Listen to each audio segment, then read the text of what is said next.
দিচ্ছিল যাতে তার প্রাইস মানি বেড়ে যায়। তার ভয়ে কেউই ব্রিজ পার হতে পারছিল না, সবাই ব্রিজের উপরে দাঁড়িয়ে লাফাচ্ছিল, আর এদিকে ঘড়িতে সময় দ্রুত ফুরিয়ে আসছিল। এরপর এপিসোড 4 শুরু হলে দেখা যায় গিহান খুব টেনশন করছিল, কেননা 20 মিনিট পার হয়ে গেলে তো সে আর জুনিকে বাঁচাতে পারবে না। গিহান তাই এর একটা উপায় ভাবতে থাকে। সে লোকটাকে হুমকি ধামকি দিয়ে বলে, তুই যদি সরে না দাঁড়াস তাহলে আমি তোকে ফেলে দেব। এটা শুনে লোকটা ঘাবড়ে গিয়ে এবার সরে যায়। তখন ব্রিজের উপর দিয়ে প্লেয়াররা এক এক করে পার হতে শুরু করে। তো এতজন প্লেয়ার পার হয়ে আসায় ওই বদমাশ প্লেয়ারটা রেগে গিয়ে গিহানের উপরে অ্যাটাক করে। গিহান তখন কোনোভাবে নিজেকে ডিফেন্ড করে তাকে ধাক্কা মেরে ব্রিজের উপরে ফেলে দেয়। ফলে দড়ির ধাক্কা খেয়ে বদমাশটা নিচে পড়ে মারা যায়। এভাবে এক এক করে সবাই পার হবার পরে দেখা যায় আর মাত্র 1 মিনিট সময় বাকি আছে। তবুও গিহান ওই পাশে ফিরে গিয়ে জুনিকে পার করে আনতে চাইছিল, তবে জুনি জানতো এটা অসম্ভব। গিহান এই পাশে আসার চেষ্টা করলে তাদের দুজনকেই মরে যেতে হবে। তাই সে গিহানকে থামিয়ে বলে, আপনি মরে গেলে আমার বাচ্চাটাকে কে প্রোটেক্ট করবে? আপনি আমাকে কথা দিয়েছেন আমার বাচ্চাটাকে বাঁচাবেন, আমি আমার বাচ্চার দায়িত্ব আপনাকে দিচ্ছি। এই বলে জুনি ব্রিজ থেকে ঝাঁপ দিয়ে মারা যায়। আর এই বর্বরতার মধ্য দিয়ে 5ম রাউন্ডের খেলাও শেষ হয়ে যায়। এদিকে নোয়েল এবং শেউককে দেখা যায় গত রাতের ডিল অনুযায়ী মার্কস অফিসার তাদেরকে বাইরে ডিউটিতে পাঠায়। তখন সুযোগ পেয়ে নোয়েল তাকে নিয়ে বাইরে পালিয়ে যায়। অন্যদিকে ভিআইপিরা 5ম রাউন্ডের খেলায় খুব মজা পেয়েছে, তবে তারা আলোচনা করছিল বাচ্চাটাকে এখন কি করবে। কেউ কেউ মত দেয় যেহেতু বাচ্চাটার মা মারা গিয়েছে তাই বাচ্চাটাকেও মেরে ফেলা উচিত, আবার কেউ কেউ এটার বিরোধিতা করছিল। যেহেতু তারা বাচ্চাটাকে নিয়ে সিদ্ধান্ত নিতে পারছিল না তাই তারা ফ্রন্টম্যানের কাছে এই ব্যাপারে সাজেশন চায়। ফ্রন্টম্যান বলে বাচ্চাটাকেও প্লেয়ার হিসেবে কাউন্ট করা হোক, বাচ্চাটা তার মায়ের পজিশনে 222 নম্বর প্লেয়ার হিসেবে খেলা চালিয়ে যাবে। অ্যাকচুয়ালি ফ্রন্টম্যান জানতো গিহান বাচ্চাটার কোনো ক্ষতি হতে দেবে না। গিহান যেভাবে বাচ্চাটাকে প্রোটেক্ট করবে সেটা দেখে ভিআইপিরা আরো বেশি আনন্দ পাবে, এই জন্য ভিআইপিরা তার সাজেশন মেনে নেয়। একটু পরে গার্ডেরা হলরুমে গিয়ে 5ম রাউন্ডের ফলাফল জানায়। এই রাউন্ডে 16 জন এলিমিনেটেড হয়েছে এবং টিকে আছে মাত্র 9 জন প্লেয়ার। তাদের প্রাইস মানির জন্য জমা হয়েছে মোট 44 বিলিয়ন, অর্থাৎ তারা প্রত্যেকে পাচ্ছে প্রায় 5 বিলিয়ন করে। এটা শুনে একজন বলে ওঠে, তারা তো 8 জন প্লেয়ার বেঁচে আছে, তাহলে গার্ডেরা 9 জনের কথা কেন বলছে? তখন গার্ড জানায় 9 নম্বর প্লেয়ার হলো ওই বাচ্চাটা। এটা শুনে কয়েকজন প্লেয়ার আক্রোশে ফেটে পড়ে। তারা লাইফ রিস্ক নিয়ে এই পর্যন্ত এসেছে, অথচ বাচ্চাটা কিছু না করেই মায়ের পেট থেকে বের হতেই প্রায় 5 বিলিয়ন অর্থ হাতিয়ে নিচ্ছে। এটা তারা মানতেই পারছিল না, তাই তারা বাচ্চাটাকে মেরে ফেলার জন্য ছুটে যায়। তবে গার্ডেরা ব্ল্যাঙ্ক ফায়ার করে তাদের সাবধান করে দিয়ে বলে, এখানে কোনো প্লেয়ারকে শারীরিক আঘাত করা যাবে না, যদি কেউ সেটা করে তবে এর ফল খুব খারাপ হবে। তো এরপরে গার্ডেরা সব প্লেয়ারদের জন্য ভালো পোশাক এবং খাবারের আয়োজন করে। ফাইনাল রাউন্ডের আগে মূলত প্লেয়ারদেরকে এই ফ্যাসিলিটি গুলো দেওয়া হয়। যাই হোক, এদিকে চই এবং তার বন্ধুকে দেখা যায়। পুলিশ তাদের চোর সন্দেহে জিজ্ঞাসাবাদ করছিল। চই তখন পুলিশকে জানায় পার্ক কেন জেলে না, সে তো একটা অপরাধ সংগঠনের সাথে জড়িত। তারা একটা দ্বীপে অবৈধভাবে বাচ্চাদের গেম খেলিয়ে মানুষকে হত্যা করে। পুলিশ তখন চইকে গেমের লোকেশন এবং অন্যান্য ডিটেলস এর ব্যাপারে জিজ্ঞেস করলে সে আর কিছুই বলতে পারে না। তাছাড়া চইয়ের বিরুদ্ধে চাঁদাবাজি, চিটারি, বাটপারি, চুরি সহ অনেকগুলো কেস আগে থেকেই ফাইল করা ছিল। এই জন্য পুলিশ চইয়ের কোনো কথাকে একেবারেই বিশ্বাস করছিল না। এদিকে জুনহোকে দেখা যায় সে ক্যাপ্টেন পার্ক এবং বাকিদের সাথে ম্যাপ নিয়ে বসেছিল। সে আর কোন জায়গাগুলো খুঁজবে এটা নিয়ে আলোচনা করছিল। জুনহো একটা জায়গাকে ইন্ডিকেট করে বলে তারা এখানে খুঁজতে যাবে। এবার ক্যাপ্টেন পার্ক একটু বিচলিত হয়ে পড়ে, কারণ স্কুইড গেমের প্লেসটা ঠিক ওখানেই ছিল। এই জন্য সে বুদ্ধি খাটিয়ে জায়গাটাতে ক্রস মেরে বলে ওই দিকটাতে কোস্ট গার্ডের টহল অনেক বেশি, ওখানে গেমের প্লেস হবার চান্স নেই, তাই ওখানে খুঁজে সময় নষ্ট করার কোনো দরকার নেই। তারা আলোচনা করছিল, এই সময় পার্কের কাছে পুলিশ অফিসারের ফোন আসে। পার্ক নিজের ডেকে গিয়ে ফোনে কথা বলে জানতে পারে চুরি তার বাড়িতে চুরি করতে ঢুকেছিল, আর সে কি সব ড্রেস আর মাস্ক চুরি করেছে। এছাড়া সে নাকি বাচ্চাদের কোন একটা গেমের ব্যাপারেও বলছে। এসব শুনে পার্ক বুঝে যায় তার রহস্য এবার ফাঁস হয়ে যাবে। এই জন্য সে জুনহো সহ জাহাজে যতজন আছে সবাইকে মেরে ফেলার সিদ্ধান্ত নেয়। পার্ককে ফোন করে সব জানিয়ে দেওয়ায় চুই পুলিশ অফিসারের উপরে খুব ক্ষেপে যায়। সে বুঝতে পারে দ্রুত জুনহোকে অ্যালার্ট না করলে সর্বনাশ হয়ে যাবে, তাই সে পুলিশের কাছে থাকা নিজের ফোনটা আনলক করার কথা বলে আচমকা ফোনটা টান দিয়ে দৌড় দেয়। এরপর দ্রুত জুনহোকে ফোন করে পার্কের সব রহস্য বলে দেয়। তবে পার্ক ততক্ষণে তাণ্ডব শুরু করে দিয়েছিল। সে জাহাজের সবাইকে মেরে ফেলে। লাস্টে যে লোকটা বেঁচে ছিল সে তাকে জিজ্ঞেস করে জুনহো কোথায় লুকিয়েছে। জুনহো অবশ্য তখন পার্কের পেছনে চলে এসেছিল। সে আর কোনো কিছু না ভেবে পেছন থেকে পার্ককে শুট করে মেরে ফেলে। আসলে বন্ধু সেজে কারো ক্ষতি করার মতো জঘন্য অপরাধ আর হয় না, যেটা কিনা পার্ক জুনহোর সাথে করেছে। তো জুনহো ধারণা করে পার্ক যে জায়গাটাতে যেতে নিষেধ করেছে ওখানেই হয়তো স্কুইড গেমের প্লেস, তাই সে ওই জায়গাতে যাওয়ার সিদ্ধান্ত নেয়। এদিকে স্কুইড গেমের প্লেয়ারদের দেখা যায় তাদেরকে সুন্দর ড্রেস পরিয়ে সুন্দর পরিবেশে ভালো ভালো খাবার খেতে দেওয়া হয়েছে। সবাই ভালো খাবার খাচ্ছে, তো বাচ্চাটা আবার বাদ যাবে কেন? তারা বাচ্চাটাকেও দুধ গরম করে খাওয়ায়। অনেকদিন পর ভালো খাবার পেয়ে প্লেয়াররা গপাগপ খাচ্ছিল। এটা দেখে ভিআইপিরা খুব মজা পাচ্ছিল, তবে তাদের একটু টেনশনও হচ্ছিল, কারণ প্লেয়ারদের ভাগে তো অলরেডি অনেক টাকা জমা হয়ে গিয়েছে। এখন যদি নেক্সট ভোটে ওরা গেম বন্ধ করে বাড়ি চলে যেতে চায়, তাহলে তো ভিআইপিরা ফাইনাল মজাটা পাবে না। ফ্রন্টম্যান তখন বলে ওরা ফাইনাল রাউন্ড অবশ্যই খেলবে, আর এর জন্য সে একটা প্ল্যান ভেবে রেখেছে। তো ফ্রন্টম্যান তার বার্তা দিয়ে গার্ডদেরকে প্লেয়ারদের কাছে পাঠায়।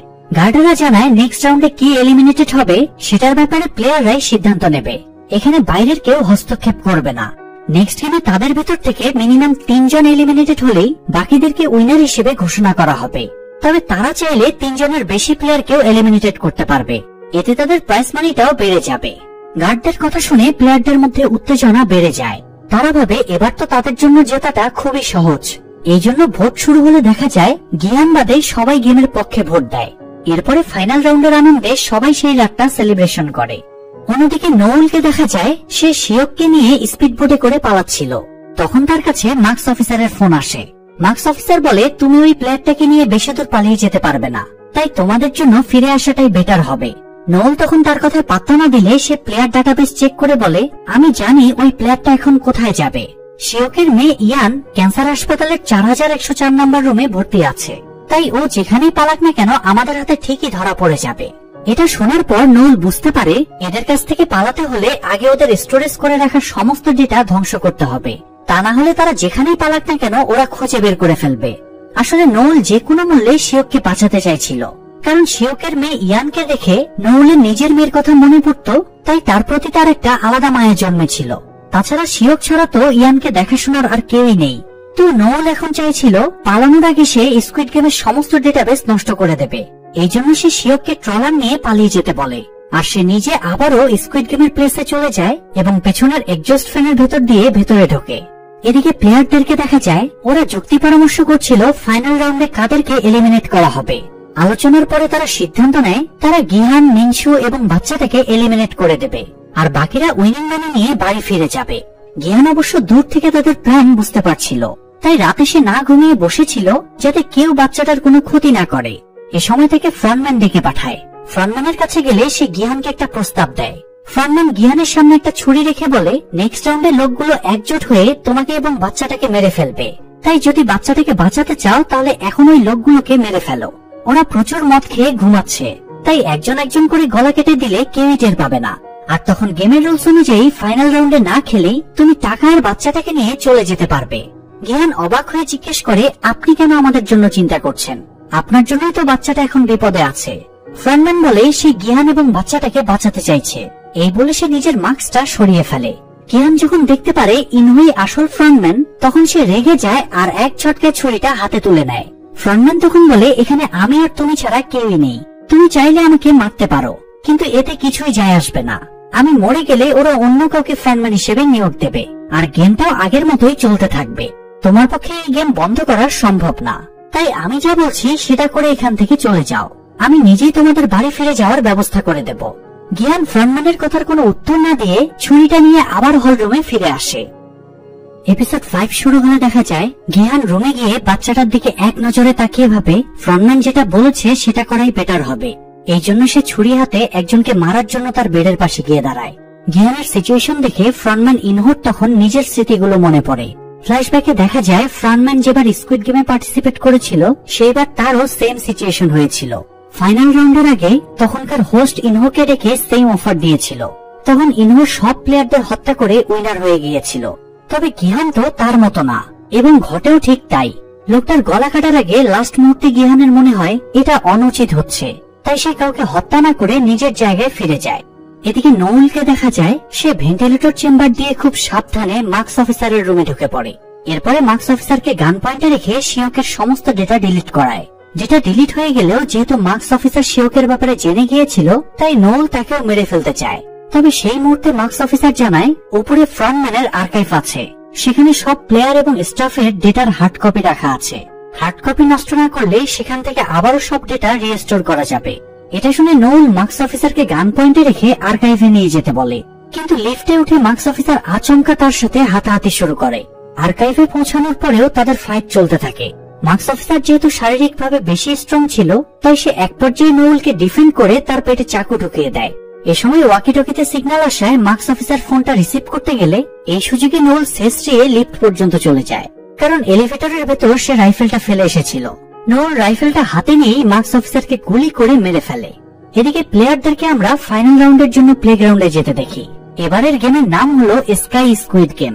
এই গেমটাও একটু অদ্ভুত। প্লেগ্রাউন্ডে 3টা উঁচু পিলার দেখা যায়। এই পিলারগুলোর একটা থেকে অন্যটার মাঝে বেশ খানিকটা গ্যাপ ছিল। তো পিলারগুলো আবার 3 রকমের শেপের আদলে তৈরি। একটা পিলার স্কোয়ার শেপের, একটা ট্রায়াঙ্গেল আর একটা সার্কেল শেপের। প্লেয়ারদের প্রথমে স্কোয়ার শেপের পিলারের উপরে নিয়ে যাওয়া হয়। এখন এই প্লেয়ারদের যেটা করতে হবে, এই পিলারে একটা বাটন আছে, সেই বাটনটা প্রেস করলে 15 মিনিটের টাইমার অন হয়ে যাবে। এই 15 মিনিটের ভেতরে তাদের মধ্যে থাকা মিনিমাম একজন প্লেয়ারকে ধাক্কা দিয়ে নিচে ফেলে দিতে হবে। তবে এই 15 মিনিটে যদি কাউকে ফেলতে না পারে, তাহলে পিলারের উপরে থাকা সবাইকে এলিমিনেটেড করে দেওয়া হবে। কিন্তু মিনিমাম একজন প্লেয়ার এলিমিনেটেড হয়ে গেলে তারা ট্রায়াঙ্গেল শেপের পিলারে যাবার অ্যাক্সেস পাবে। ট্রায়াঙ্গেল পিলারে যাবার পরে একদম সেম প্রসেসে আবারও যদি এক বা একাধিক প্লেয়ারকে এলিমিনেটেড করে দেওয়া হয়, তাহলে বাকিরা লাস্ট পিলার মানে রাউন্ড শেপের পিলারে পৌঁছে যাবে এবং সেখানেও মিনিমাম একজন প্লেয়ার এলিমিনেটেড হবার পরে যারা টিকে থাকবে তাদেরকেই উইনার হিসেবে ঘোষণা করা হবে। নরমালি প্লেয়ারদের জন্য গেমটা খুবই ইজি ছিল, কারণ তারা তো অলরেডি ঠিক করে রেখেছিল কোন 3 জনকে তারা এলিমিনেটেড করে দেবে। প্রতি রাউন্ডে একজন করে এলিমিনেট করে দিলেই বাকি 6 জন উইনার হয়ে যাবে। তাই তারা বাটনটা প্রেস করে টাইমার অন করে দেয়। তবে এ সময় তাদের মধ্যে একটা কনফিউশন চলে আসে। তারা বুঝতে পারছিল না সবার আগে কাকে এলিমিনেট করা হবে। ম্যাক্সিমাম প্লেয়াররাই বাচ্চাটাকে এলিমিনেটেড করে দিতে চাইছিল। একে তো বাচ্চাটা কোনো কাজেই আসছে না, প্লাস ওর জন্য বাকিদের প্রাইজ মানিও কমে যাচ্ছে। কিন্তু সমস্যা হলো গিহান যেভাবে বাচ্চাটাকে প্রোটেক্ট করছিল তাতে কেউই বাচ্চাটার কাছে ভিড়তে পারছিল না। এছাড়া মিগিও যে কোনো ভাবে নিজের বাচ্চাকে বাঁচাতে চাইছিল। তাই সে সবাইকে ম্যানিপুলেট করে বোঝায় সময় যেহেতু শেষের দিকে, তাই এত না ভেবে এই রাউন্ডে মিনসুকে এলিমিনেটেড করে দেওয়া হোক, আর পরের রাউন্ডে গিয়ে গিহান এবং বাচ্চাটার কথা ভাবা যাবে। তো মিগির কথার সাথে সবাই একমত হয়, কিন্তু মিনসু যেভাবে হাইপার হয়ে আছে তাতে তার কাছে কেউ ভিড়তে পারছিল না। সবাই ভয় পাচ্ছিল মিনসুকে ধাক্কা মারতে গেলে যদি সে হাত ধরে টান মারে তাহলে তো দুজনকেই মরতে হবে। এদিকে ঘড়িতে টাইম প্রায় শেষের দিকে, জাস্ট আর 2-1 মিনিট বাকি আছে। এ সময় মিগি পিলারের উপরে একটা স্টিলের খুঁটি খেয়াল করে। তারা জানতো না এই খুঁটিটার আসলে কাজ কি, তবে মিগি এটাকেই হাতিয়ার বানিয়ে নেয়। সে খুঁটিটা দিয়ে মিনসুকে ধাক্কা মারার ভয় দেখায়। মিনসু এ সময় নেশার ঘরে ছিল। সে মিগির জায়গায় অন্য একজন প্লেয়ারকে হ্যালুসিনেট করে, যাকে কিনা মিনসুর প্রতারণার কারণে মিঙ্গেল গেমে মরতে হয়েছিল। তো সেই অপরাধবোধ থেকেই মিনসু সেই প্লেয়ারটাকে হ্যালুসিনেট করে এবং তার হাত ভেবে খুঁটিটা ধরে, আর ঠিক তখনই মিগি তাকে ধাক্কা দিয়ে ফেলে দেয়। ফলে বাকি সবাই প্রথম রাউন্ডটা ক্লিয়ার করে ফেলে। তো নির্ধারিত 15 মিনিট শেষ হয়ে যাওয়ার পরে স্কোয়ার পিলার থেকে ট্রায়াঙ্গেল পিলার পর্যন্ত একটা সিঁড়ি বেরিয়ে আসে এবং তাদের ওই পিলারে যাবার রাস্তা তৈরি হয়। প্লেয়াররা যখন ট্রায়াঙ্গেল পিলারে যাচ্ছিল তখন ভিআইপিরা খুব এক্সাইটেড ফিল করছিল। তারা দেখতে চাইছিল এবার ওরা গিহানের কাছ থেকে বাচ্চাটাকে কিভাবে আলাদা করবে। তো ট্রায়াঙ্গেল পিলারে সেকেন্ড রাউন্ডের খেলা শুরু হলে সবাই গিহানকে নানাভাবে বোঝাতে থাকে যাতে সে বাচ্চাটাকে ওদের হাতে তুলে দেয়, কিন্তু গিহান কারো কথা শোনে না। তখন একজন স্টিলের খুঁটি তুলে নিয়ে গিহানকে ফেলে দেবার ভয় দেখায়। গিহান তখন লোকটাকে সামলানোর জন্য বলে, আমি এবং বাচ্চাটা যদি পরে মারা যাই তাহলে ফাইনাল রাউন্ডে তোমাদের ভেতর একজনকে মরতে হবে, আর ওদেরকে দেখে মনে হচ্ছে ফাইনাল রাউন্ডে ওরা তোমাকেই মেরে ফেলবে। এটা শুনে লোকটার মাইন্ড ডিস্ট্রাক্ট হয়ে যায় এবং সে গিহানের কাছ থেকে সরে যায়। এ সময় মিগি বলে তাদের মধ্য থেকে গিহানের কাছ থেকে বাচ্চাটাকে কে ছাড়িয়ে আনবে এটার জন্য একটা লটারি করা হোক। তারা রক পেপার সিজার খেলে 336 নম্বর প্লেয়ারকে এই দায়িত্ব দেয়। তারা সেফলি বাচ্চাটাকে ছিনিয়ে আনার জন্য একটা ট্রিক্স খাটায়। তারা নিজেদের স্যুট খুলে দড়ি বানায়। দড়ির একটা প্রান্ত 336 নম্বর প্লেয়ারের কোমরে বাঁধা থাকে আর অন্য প্রান্ত বাকি প্লেয়াররা ধরে রাখে, যাতে 336 নম্বর প্লেয়ারটা গিহানকে চেপে ধরে আর তারা দড়ি টেনে ওদেরকে পিলারের মাঝে নিয়ে আসতে পারে। তো 336 নম্বর প্লেয়ার গিহানের কাছে এগিয়ে গিয়ে তাকে এটা সেটা বলে মাইন্ড ডিস্ট্রাক্ট করে দেয় এবং আচমকা গিহানকে চেপে ধরে। তবে গিহানের কাছে তখন ফ্রন্টম্যানের দেওয়া ছুরিটা ছিল। সে এবার ছুরিটা কাজে লাগিয়ে দড়িটা কেটে দেয়। এতে 336 নম্বর প্লেয়ার বাদে বাকিরা ছিটকে যায়। এ সময় মিগি একটা আশ্চর্যজনক কাজ করে ফেলে। সে স্টিলের খুঁটি দিয়ে 336 নম্বর প্লেয়ারটাকে ধাক্কা দিয়ে ফেলে দেয়, আর তার এই কাণ্ডে সবাই বিস্মিত হয়ে যায়। তবে সবাইকে আরো অবাক করে দিয়ে সে স্বীকার করে নেয় সেই আসলে এই বাচ্চাটার বাবা। এই কথাটা শুনে সবাই হতভম্ব হয়ে যায়, আর ভিআইপিরা এটা শুনে আরো বেশি এক্সাইটেড হয়ে যায়। বাবা মা সন্তান সবাই এই গেমের পার্টিসিপেন্ট। এমন ঘটনা স্কুইড গেমে আগে কখনো ঘটেনি। এ যেন ফ্যামিলি রিয়েলিটি শো। যাই হোক, গিহান নিজেও জানতো না মিগি বাচ্চাটার বাবা। মিগি তখন বলে সে গিহানের দলে আছে, সেও তার বাচ্চাকে বাঁচাতে চায়। এদের জোট বাঁধা দেখে এবার বাকিরা ঘাবড়ে যায়। এই জন্য তারা লাস্ট রাউন্ডের জন্য আরেকজনকে বলির পাঠা বানায়। তারা নিজেদের ভেতরকার 39 নম্বর প্লেয়ারকে আচমকা মারধর শুরু করে, এমনকি তার পাও ভেঙে দেয়। এই রাউন্ডের এখনো কয়েক মিনিট বাকি ছিল। তারা চাইছিল টাইম শেষ হলে তারা পরের রাউন্ডে গিয়ে এই লোকটাকে ফেলে দিয়ে এলিমিনেটেড করে দেবে, কিন্তু গিহান এই নৃশংসতা মানতে পারছিল না। সে ছুরি দেখিয়ে সবার কাছ থেকে লোকটাকে প্রোটেক্ট করার চেষ্টা করে। এতে রেগে গিয়ে একজন গিহানের উপরে ঝাঁপিয়ে পড়ে। এটা দেখে মিগি আবার আরেকজনের উপরে ঝাঁপিয়ে পড়ে। আত্মরক্ষার জন্য গিহান লোকটার পেটে ছুরি ঢুকিয়ে দিয়ে তাকে মেরে ফেলে, আর মিগিও অপর প্লেয়ারটিকে উপর থেকে ফেলে দিয়ে এলিমিনেটেড করে দেয়। এরপরে সে জংডুকেও উপর থেকে ফেলে দেয়। আসলে মিগির প্ল্যান ছিল নেক্সট রাউন্ডে গিয়ে ওই আহত 39 নম্বর প্লেয়ারটিকে এলিমিনেটেড করে দিয়ে সে, গিহান এবং বাচ্চাটা উইনার হয়ে যাবে। কিন্তু 39 নম্বর প্লেয়ারটা বলির পাঠা হতে চাইছিল না, তাই সে নিজেই পিলার থেকে ঝাঁপ দিয়ে আত্মহত্যা করে। তার মানে এবার ফাইনাল রাউন্ডের জন্য শুধুমাত্র গিহান, মিগি এবং বাচ্চাটা বেঁচে থাকে। অর্থাৎ ফাইনাল রাউন্ডে এদের ভেতরে মিনিমাম একজনকে মরতেই হবে।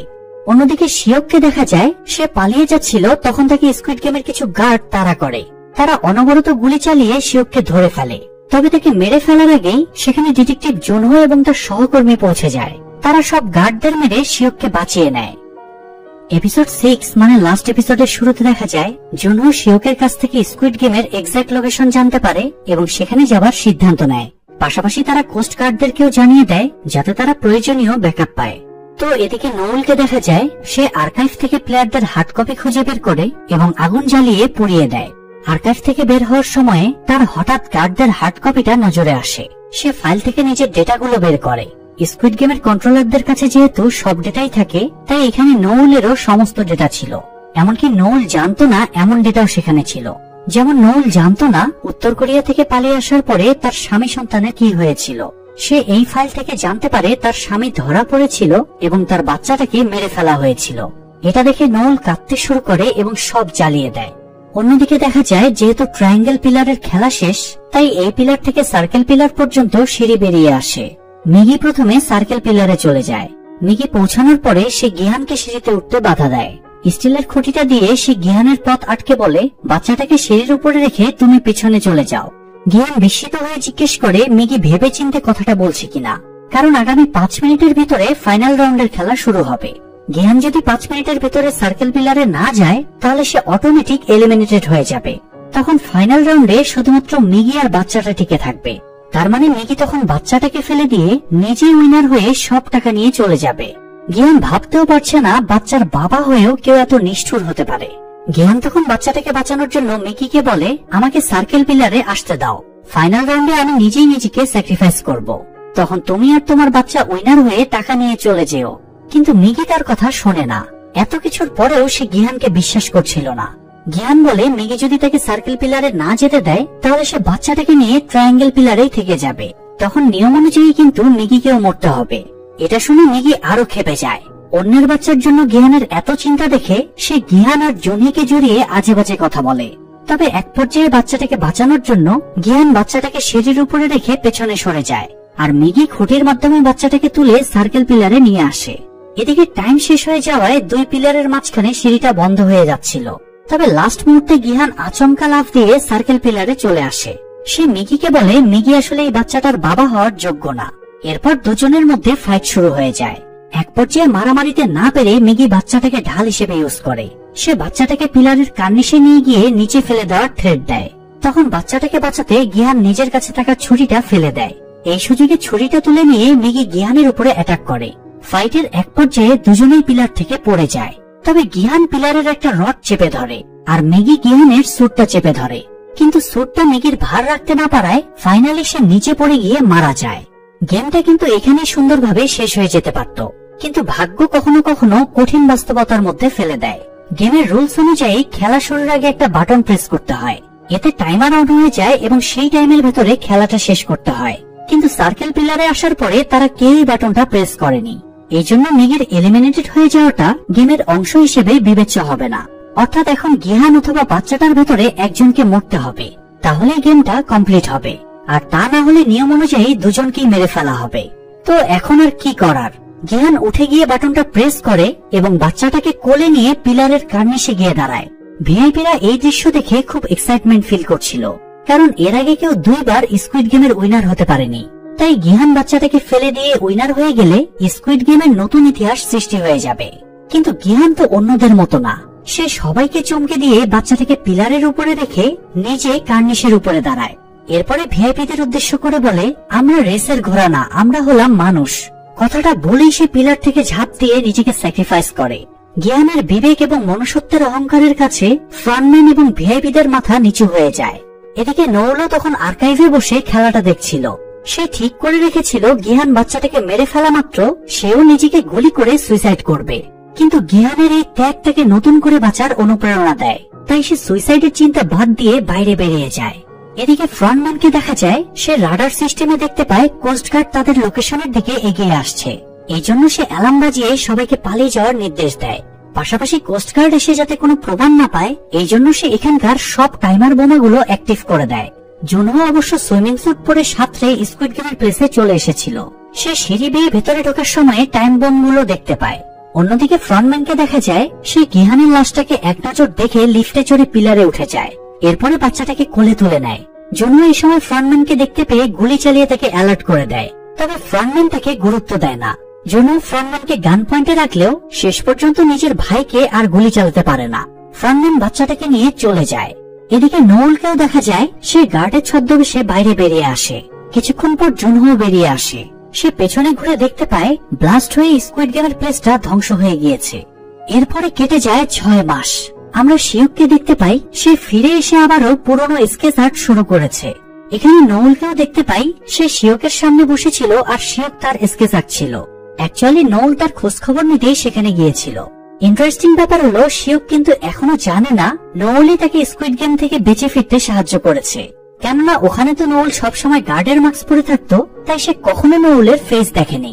একটু পরে শিয়কের মেয়ে ইয়ান বাবার কাছে ছুটে আসে।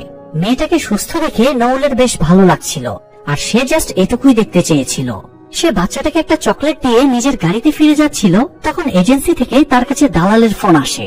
দালাল জানায় নোল তার নিজের বাচ্চাকে খোঁজার জন্য যেই ডিটেলস দিয়েছিল সেই ডিটেলস অনুযায়ী চায়নাতে একটা বাচ্চার খোঁজ পাওয়া গিয়েছে।